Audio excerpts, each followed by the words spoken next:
Our gospel lesson this morning is taken from the gospel according to Luke.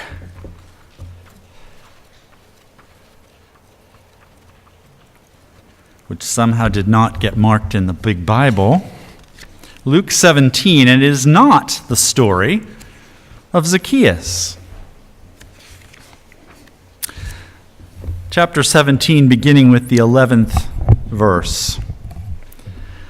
On the way to Jerusalem, Jesus was going through the region between Samaria and Galilee. As he entered a village, 10 lepers approached him, keeping their distance.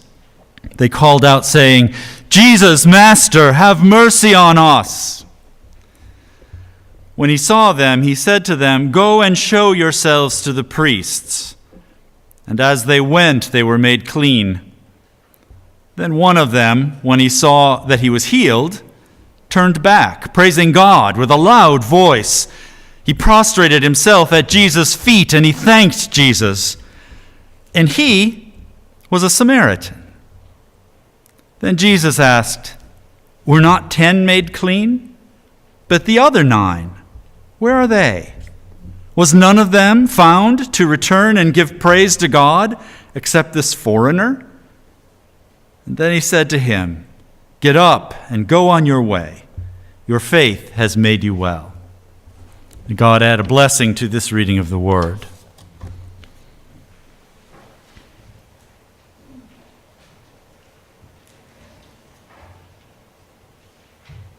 My parents this year would have been 97 and 95 years old had they still been alive at this point. So they were Depression babies. They grew up during the Great Depression of the 1930s and during the time of the Second World War. They learned how to make do. They learned how to look on the bright side. And that way of being in the world survived long after the Second World War and the Great Depression. We ate Depression food in my house well into the 70s when I graduated from high school and went off to college. My mother would buy a ham for Sunday dinner, and it would be sandwiches on Monday and casserole on Tuesday and soup on Wednesday, and by the end of the week, the dog got the bone. During the Depression, everybody was suffering together. That was the nature of that experience, and there were songs in the popular, repertoire that had kind of cheerful, upbeat, gather yourself together and smile through your troubles and, pack up your troubles in your old kit bag. And, when everybody's suffering the same thing together, those are very useful, helpful songs and attitudes. You buck each other up because there's nothing you can do about it anyway, and we're all suffering the same, so we may as well make the best of it. But my mom kept using that song, and when I would have some kind of a, trauma in my life or something, she would drag out those songs. Pack up your troubles in your old kit bag. And she never knew how close she got to being punched in the nose. Because when you're the only one suffering whatever the thing is, those kind of cheer up and make the best of it kind of attitudes aren't really that helpful. And I want to say at the beginning of this sermon that that is not what this sermon is about. Anybody ever see The Life of Brian? Not a film I actually liked very much, but it was about a ne'er-do-well in Palestine whose life sort of parallels Jesus' life, and in the final scene, Brian is on the cross being crucified also, and there's a musical number where, which is called "Look on the Bright Side of Life," and the people being crucified on either side are tapping their toes, and kind of this upbeat. It was kind of a parody of that whole. That's not what this sermon is about.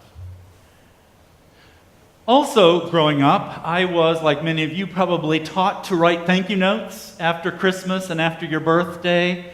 And, I learned that if you came up with a format, "Dear blank, thank you for the blank, I'm sure to blank this blank," and then you just filled in whatever it was about.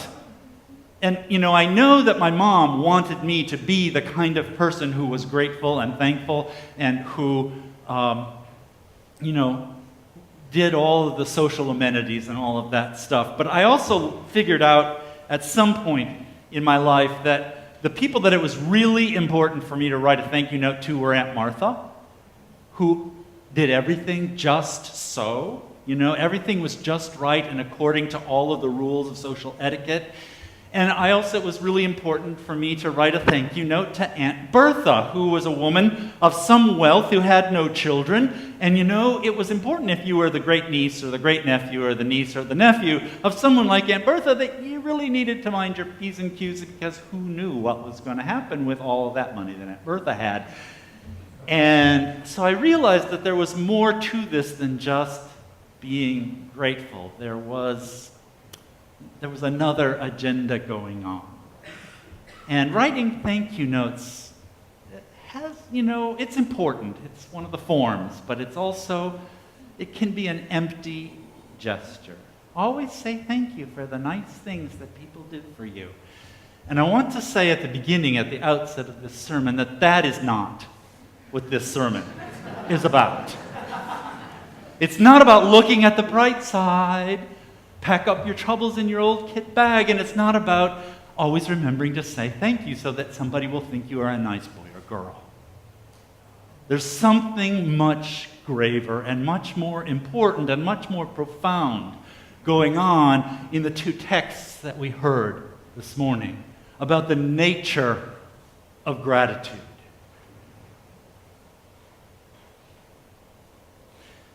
The first is that there is something essentially related about gratitude and praise and worship and the depth and profoundness of our relationship with the universe, with the God who created the universe, with the God who has overseen our lives and walked with us. That those two things, those three things, gratitude, worship and praise, and a profound relationship with the divine that actually works in our lives, that gives us healing, are all profoundly related. And that without any one of them, our lives will be cheaper, thinner, less satisfying, and less productive. Jesus is on his way to Jerusalem, on his way to the crucifixion and to the resurrection, on his way to his humiliation. And he encounters a number of people along the way, and among the people that he encounters on his way to what he has come to do, he encounters these 10 people suffering from leprosy. A disease that was not well understood until well into the 20th century. People did not fully understand how it went from one person to another, but they did notice that if you spent a lot of time in the company of somebody who was a leper, you had a better chance of becoming a leper yourself. And hence, lepers were kept at the edges of society. They were not allowed to be a part of the community and its activities. They were kept away from the religious life of the community, from the synagogue, from worship in the temple. They were kept away from family and the things that happen in families that give life its richness and its joy, the births and the deaths and the weddings and the celebrations. They were kept away from the material and economic life of the community because nobody wanted to touch the money that they touched. Nobody wanted to buy the goods that they might have. And so they basically were people who were dead to the rest of the community. They were people who had no life. They were people who were required by custom and by law to keep their distance from people who were not like them. And so they see Jesus and they've heard the tales about Jesus. the fact that he's a miracle worker, the fact that he's a special person who God seems to listen to, and so from a distance they as a crowd shout out with a loud voice, "Jesus, Master, have mercy on us." At the very least, Jesus is likely to give them some money. At the best, he might make a miracle for them. What is it that you want? We would be made clean. Go, Jesus says. Go and show yourself to the priests. The priests were the one, there was more than one kind of skin disease, as there is today. It could go from anything from a little bit of eczema to some dandruff. Those might be considered a skin disease that would make you unclean and not welcome in religious activities, all the way to whatever it's called. Hodgkin's disease? What is that? Leprosy. What? Hansen's disease. So, and the trick, the key to getting back into the active religious, spiritual life of the community was to go to the priests and be declared clean. Some forms of skin diseases that could happen. Hansen's disease, not so much. And they all turn as a group, and as they're going, they are made clean. 9 of them just keep going. 9 of them are so eager to get back into the life of the community, back into their families, back into the worship life, back into the economic life, back to making a living and not being an outcast, not living in that terrible place at the edge of town where the other people like them live. They're so eager that they are going to the priest to get the, imprimatur that says they can participate again. And they are healed. They have gotten what they came for. The fact that they leave without saying anything to Jesus, without praising God, doesn't get them punishment. They don't get suddenly turned back into lepers. They go with what they came for, and they re-enter the life of the community. But there's that one who, upon realizing, and it's the realization, it's the seeing, it's the understanding of what happened to him that makes him different. He realizes that he has been made clean. He realizes that he has, in fact, been raised from the dead.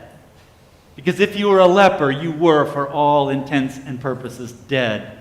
You just had to hang around and really experience what it means to be dead. He realizes it. And what he does as he looks at himself, as he looks at his hands, as he feels his face for the first time in who knows how long, and realizes that he is a full, whole, acceptable human being again, he is filled with gratitude. And that gratitude becomes not just a thank you note, not just a fulfilling of the social graces, but it becomes an energy in him, in his heart, and in his being that leads him immediately and seamlessly to acts of loud, unmistakable praises to God. Because he understands that it is only by God's power and God's presence that he could be a resurrected human being and be brought back into the life of the community. And he's praising God loudly. Praise, worship, glory, gratitude, all seamlessly attached for him. And then he gets to Jesus, and he throws himself on the ground prostrate, different disease. Throws himself prostrate on the ground before Jesus and gives him thanks for what he has accomplished in his life. And what's interesting about this is that the act of thanking Jesus and worshiping God are not two separate things. It's not like he's aiming his praise at Jesus, or at God, and his thanks at Jesus, but the two become kind of mixed in this story, because to prostrate yourself before anyone is an act of humility and an act of worship.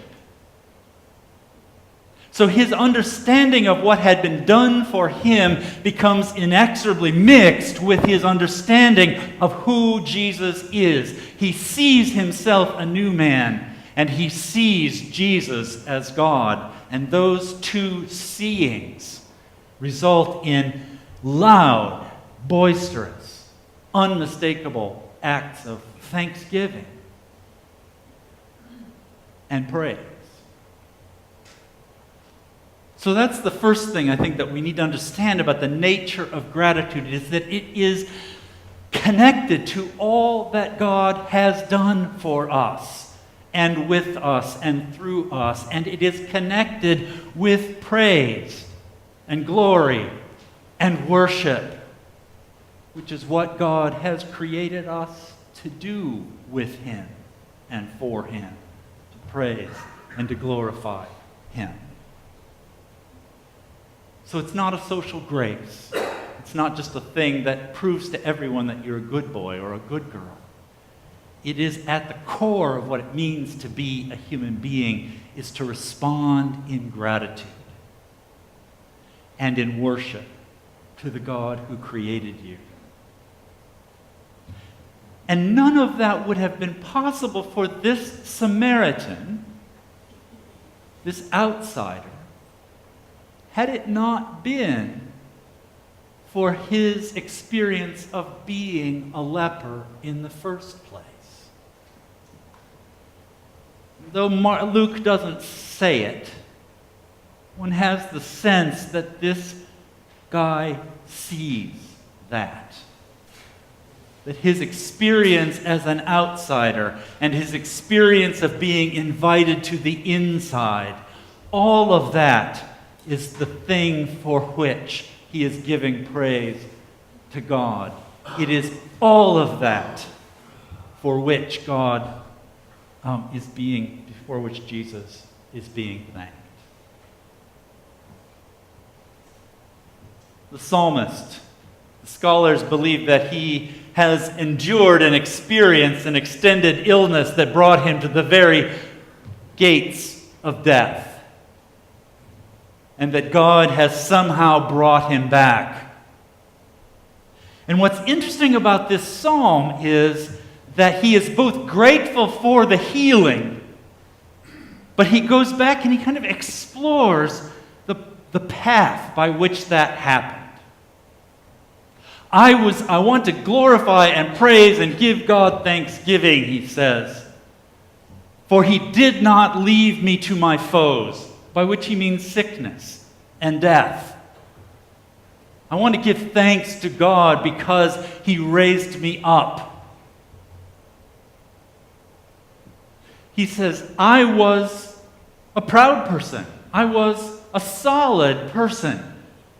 And I thought, nothing can move me. I've got everything in place. I've got my 401k, and I've got my investments, and I've got my job and my place in the community, and I've got my spouse who loves me, and I've got all of this stuff. I am like a rock, he says. That's how I understood myself. And then I got laid low.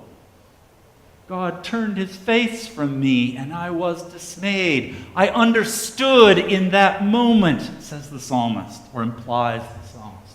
I understood in that moment that my life is not my own, that my future is not mine to create, that I live and die, I prosper and don't prosper in the hands of God. And then he goes through his experience of having been saved from death. And he returns to where he began, which is the praise of God and the giving of God and the promise that he will give thanks with his life forever. What's interesting about this psalm is that the psalmist is not simply grateful for the miracle of healing that he has experienced at the hands of God.